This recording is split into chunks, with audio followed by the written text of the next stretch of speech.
Bienvenue. Aujourd'hui, on va s'attaquer à un immense puzzle théologique. Une question qui a l'air toute simple, posée il y a 2000 ans, mais qui, en réalité, a lancé des siècles et des siècles de débats absolument passionnés pour définir le cœur même du christianisme. Tout part de là, de cette question très directe, presque intime, que Jésus pose à ses disciples. Et cette interrogation, elle va lancer l'une des plus grandes quêtes intellectuelles et spirituelles de toute l'histoire, essayer de comprendre qui est vraiment, mais alors vraiment, cet homme.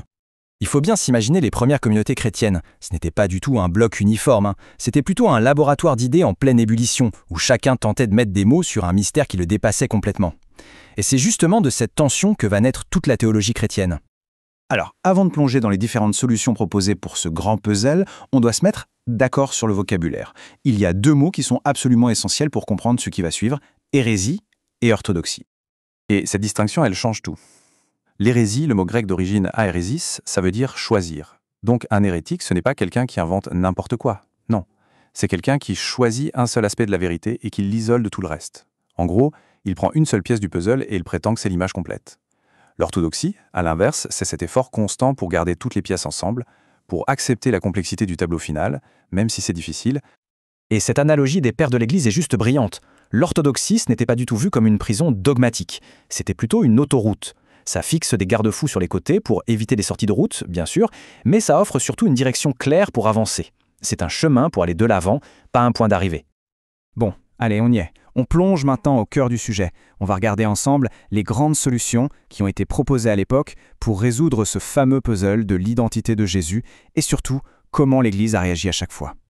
La toute première tentative de solution est, on peut le dire, assez radicale.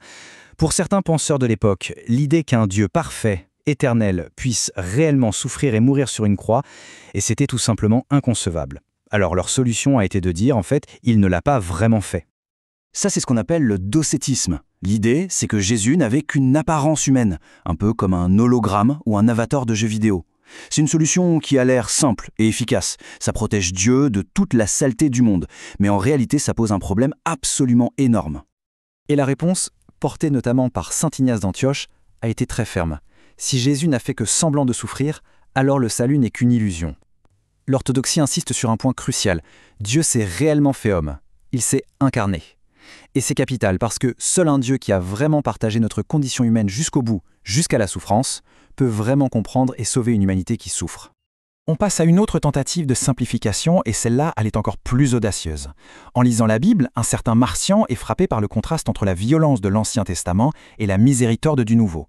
Sa solution est radicale. Ce ne sont pas deux facettes du même Dieu, ce sont deux dieux totalement différents.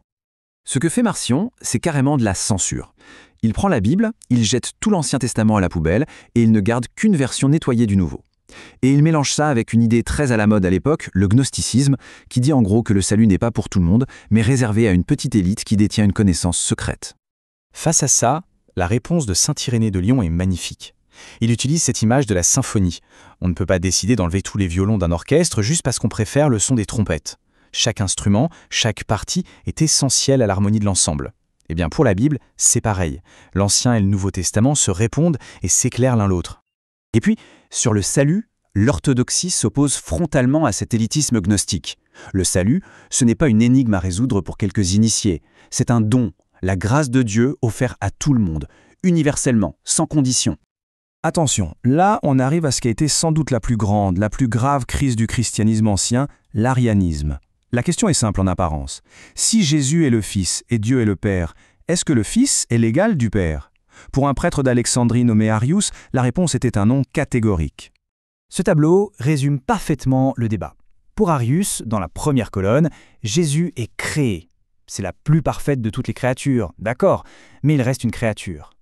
Face à ça, la réponse du Concile de Nicée, en 325, est d'une précision chirurgicale. Le Fils n'est pas créé, il est engendré. La nuance est énorme. Être engendré, ça veut dire partager la même nature, la même substance divine que le Père. Et c'est de cette distinction que va naître le dogme central de la Trinité. Bon, le Concile de Nicée a dit que Jésus est à la fois pleinement Dieu et pleinement homme. Super.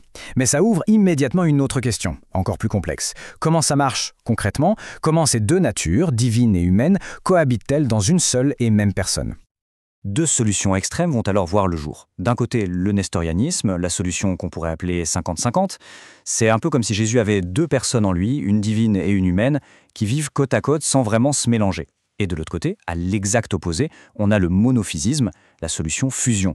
Là, l'idée, c'est que la nature humaine de Jésus aurait été comme une goutte d'eau complètement absorbée par l'océan de sa divinité. Et là encore, la réponse orthodoxe va choisir une voie du milieu, une ligne de crête bien plus complexe et subtile. C'est l'union hypostatique. L'idée, c'est que Jésus est une seule et unique personne, mais en lui coexistent deux natures complètes, l'une divine, l'autre humaine. Et la formule est cruciale. Elles sont unies sans confusion et distinctes sans séparation. C'est un paradoxe, oui, mais un paradoxe nécessaire.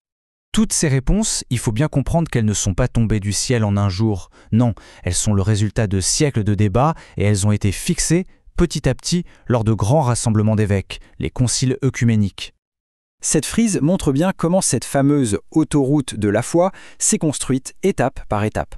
En 325, Nicée répond à l'arianisme. Un siècle plus tard, en 431, Éphèse s'oppose au nestorianisme. 20 ans après, en 451, Chalcédoine condamne le monophysisme. Chaque concile pose un nouveau garde-fou pour répondre à une tentative de simplification et pour préserver la complexité du mystère. On pourrait se dire, ok, tout ça ce sont des vieilles querelles de théologiens, c'est un peu abstrait. Mais en réalité, les conclusions de ces débats ont une importance absolument capitale et elles résonnent encore très fort aujourd'hui. Le point essentiel, il est là. Sans ces débats, il n'y aurait tout simplement pas de concept de Trinité. Le credo, le « je crois en Dieu » que des milliards de chrétiens récitent encore aujourd'hui, vient en ligne droite de ces conciles.